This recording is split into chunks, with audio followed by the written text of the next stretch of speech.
My name is Rufai Ahmad. I'm a PhD student currently with the University of Strathclyde, and I'm here to present you a paper which I co-authored with my supervisor, Dr. Subtilio Stasis, in which we're studying on trying to understand phishing in mobile instant messaging. So we conducted a study into user behavior towards shared links. So what I'm going to discuss today, or I'm going to talk to you about today, is a bit about phishing. Of course, this is an information security conference, so I do understand that probably almost everyone know what that is. But still, I'm going to just say a bit about it, and then I'll discuss about phishing in mobile instant messaging apps, and then I talk about our study, why we had to conduct the study, and then the methodology we followed, and then the results that came out of the study. What is phishing? There's no generic definition for that. There's a lot of definition in the literature with regards to what phishing is. But normally it is when cyber criminals attempt to trick users into visiting fraudulent web pages or downloading a malware. Since when phishing started in the 1970s, there has been a lot of effort in trying to solve the problem.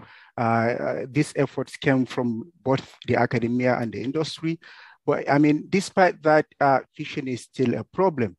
According to the Anti-Phishing Working Group, phishing attacks have tripled since early 2020, with the number of unique phishing URLs detected in the last quarter of 2021 increasing to 316,000 URLs, up from 260,000 in the third quarter of 2021. So phishing in messenger apps, mobile instant messaging apps, applications such as WhatsApp, Telegram allow us to sort of communicate with the people we care about in real time using the internet. Recent data has shown that these applications are now very popular means of communication, with around 3 billion smartphone users communicating using these apps in 2021. Now, this popularity is actually drawing the attention of cyber criminals towards this app, using them to propagate their campaigns. A recent report by Capacity, an internet security provider, shows that phishing is moving to mobile instant messaging apps, with a significant share of phishing links on Android smartphones between December 2020 and May 2021 distributed through WhatsApp. That's around 89.6% of those links that were detected by Kapatski security platform were shared through WhatsApp. Then we had 5.6% through Telegram, and then we had 4.7% that were detected through Viber. Now, there may be reasons why criminals are now targeting these applications. One of them is obviously the large user base. As I've mentioned earlier, these applications now are part of amongst the dominant means through which users communicate. Probably some functionalities of these apps may aid cyber criminals in propagating their campaigns. For example, ability to share and forward links, and then people can create and join different types of groups.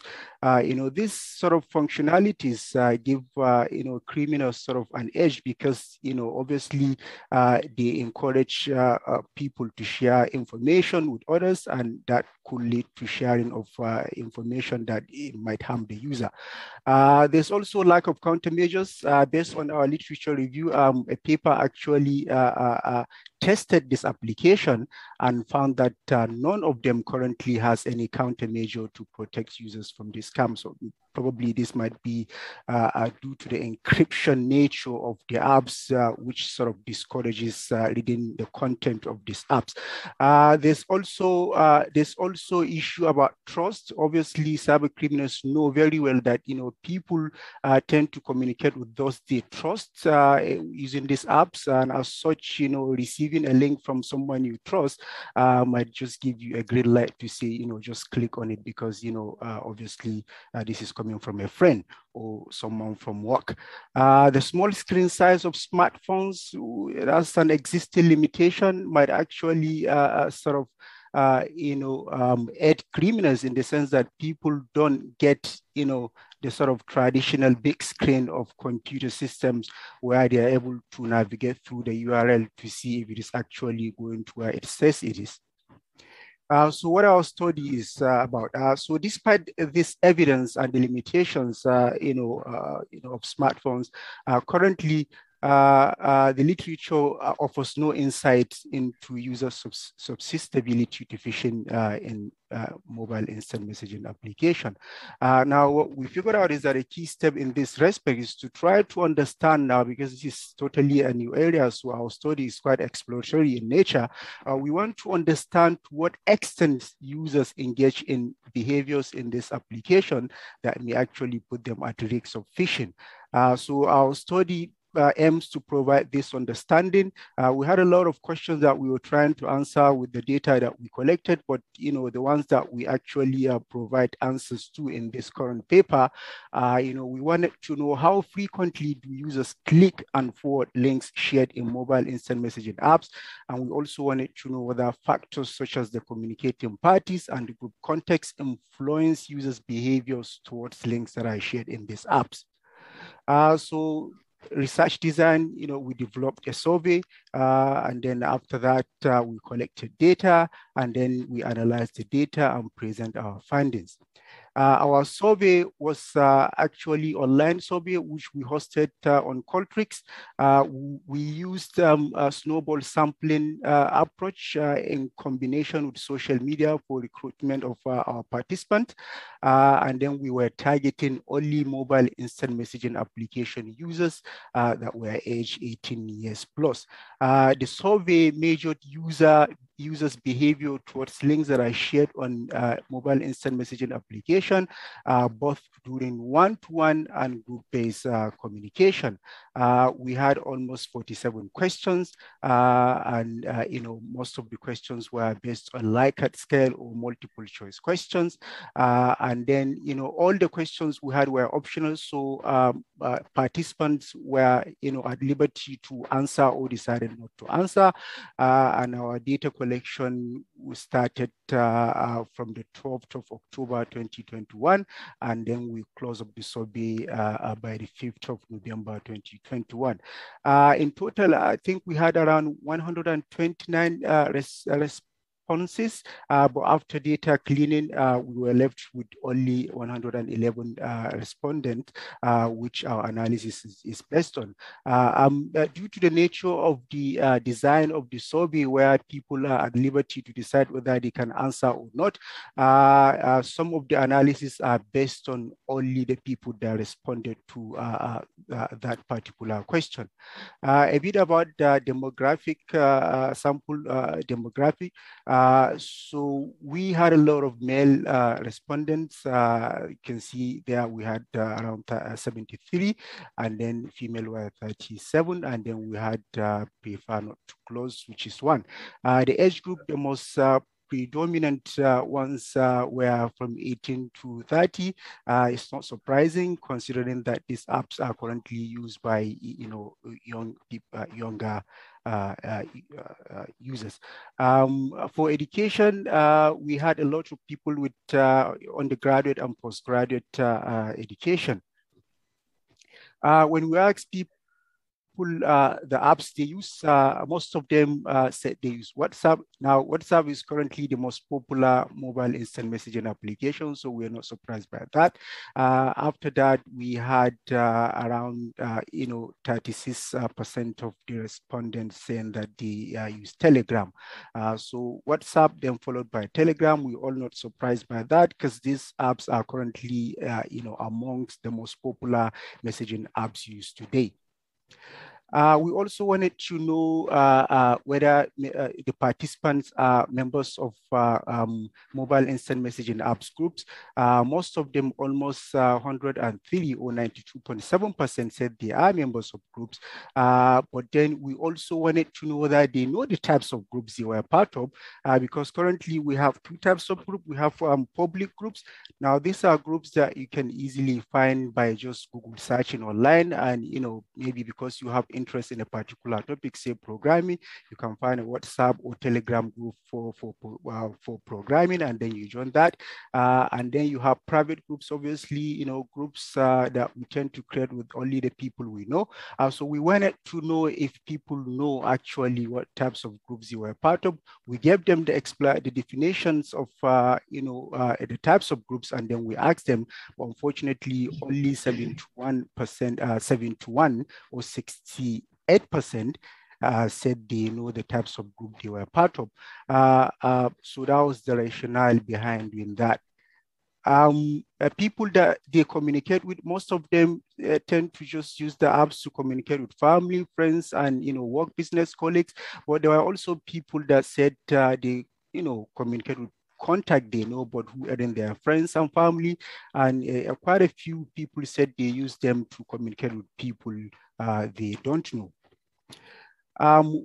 This is part of one of the first research question which was actually trying to find out whether people click on links or not.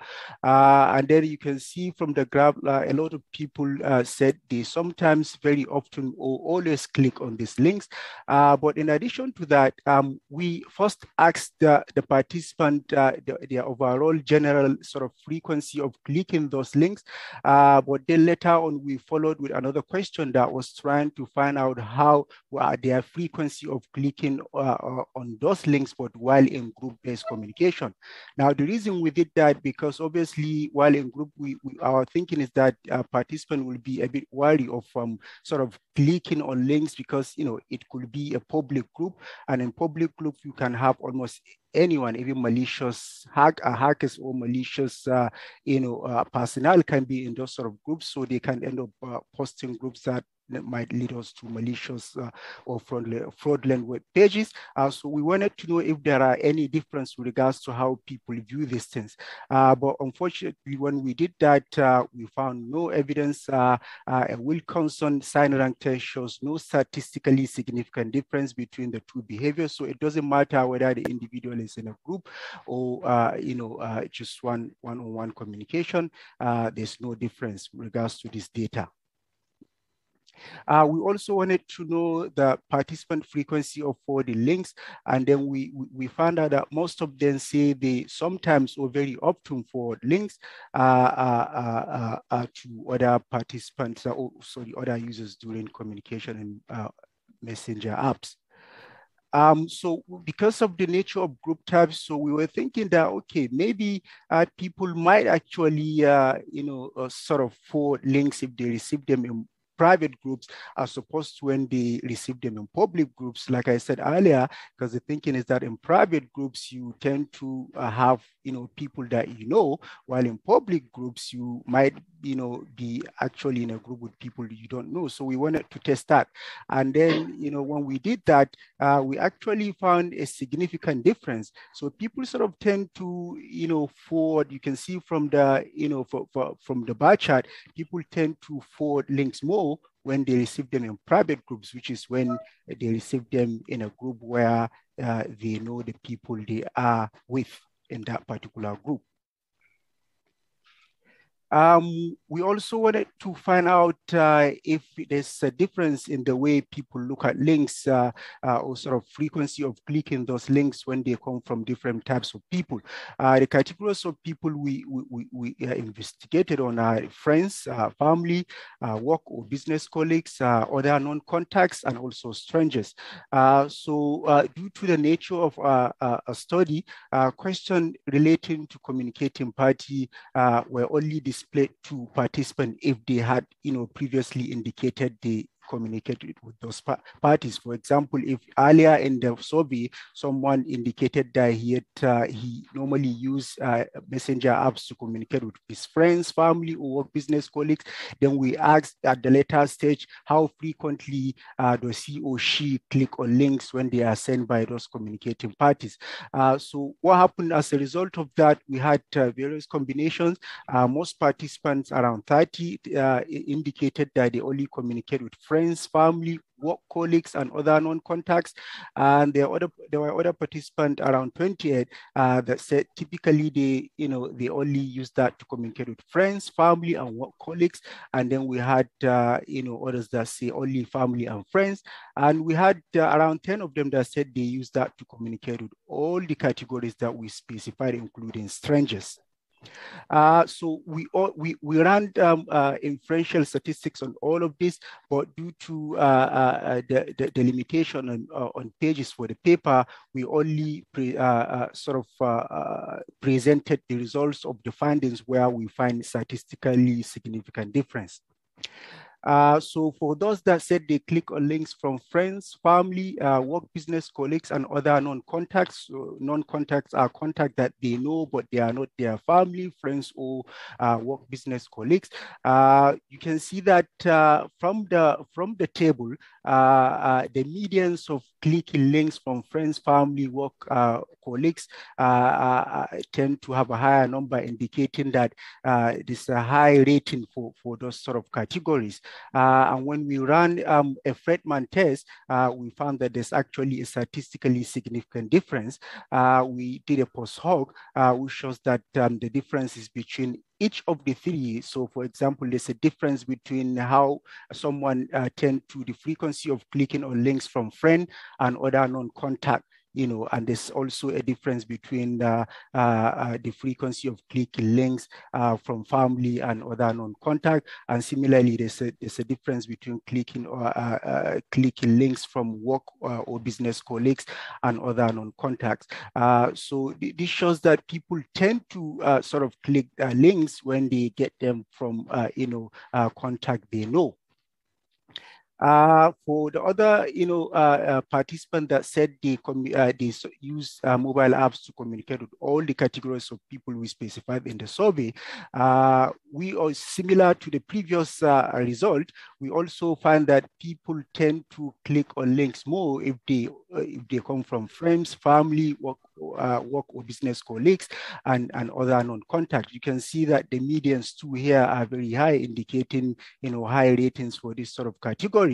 And when we did a post hoc test, it indicates that the difference is between work colleagues and strangers.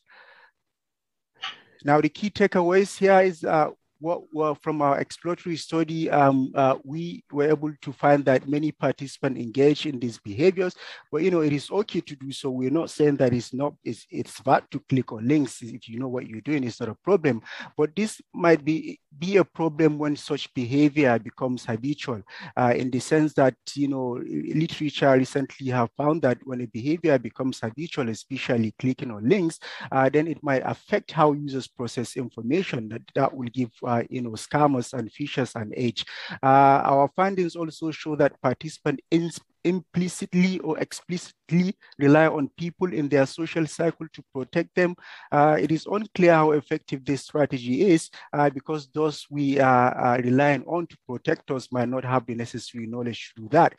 So in our future work, what we hope to investigate is a relationship between phishing self-efficacy and user behaviors. And we are currently devising a method to measure the actual susceptibility of users to phishing scams in this application. This might involve using some sort of element of deception. Limitation, obviously, the survey was based on a relatively very small sample size, and we also use a snowball sampling, although a very powerful method. But I mean, outcome of that might mean that participants might be interconnected because we were encouraging people to forward links to other people they know. So that might be different from what you can normally get in the real world. And they were highly educated participants, obviously, because people we know, we send the links to forward it to others they know, and PhD student, research student forwarding to other research student, and then of course, we posted the links on social media platforms, but yeah, still, we had the really highly educated participant, and a bit of gender imbalance right there. But overall, we think these limitations can affect the issue of generalizing the findings of this study. That's it from me.